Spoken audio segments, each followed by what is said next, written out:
আমাদেরকে আসলে সামগ্রিকভাবে সকল ইয়ুথদেরকে আসলে অ্যাক্সেস দিতে হবে, কিন্তু আমাদের ডেভেলপমেন্ট সেক্টরে কিছু কিছু অ্যাক্টর আছে যারা ওই কুমিরের ছানার মতো পার্টিকুলার 2-3 জন ইয়ুথকে নিয়েই তারা চলছে, যেখানে অন্য ইয়ুথদের অ্যাক্সেস দিচ্ছে না। ভিএসও সেটা বিশ্বাস করে না। ভিএসও বিশ্বাস করে যে সবাইকে সমাহারে এই জায়গাটায় সুযোগ তৈরি করে দিতে হবে।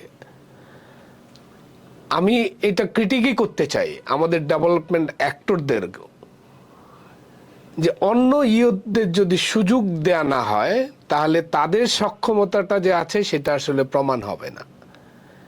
কিন্তু এই সেক্টরে আমি কিছু জায়গায় দেখছি, সবাই না, কেউ কেউ পার্টিকুলার একটা ছোট্ট একটা ইয়ুথ গ্রুপকে তারা প্রমোট করছে, এবং সেটা কোথায়? শুধু অ্যাডভোকেসি লেভেলে, পলিসি লেভেলে।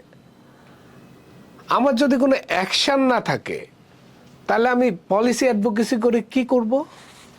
আমাদের উচিত সকল ইয়ুথদেরকে সম্পৃক্ত করা, অ্যাকশনিস্ট হিসাবে, অ্যাক্টিভিস্ট হিসাবে না। কিন্তু আপনি দেখবেন যে ইয়ুথদেরকে পাবেন কি, আমি climate activist. What's meaning activist? Why you are not অ্যাকশনিস্ট?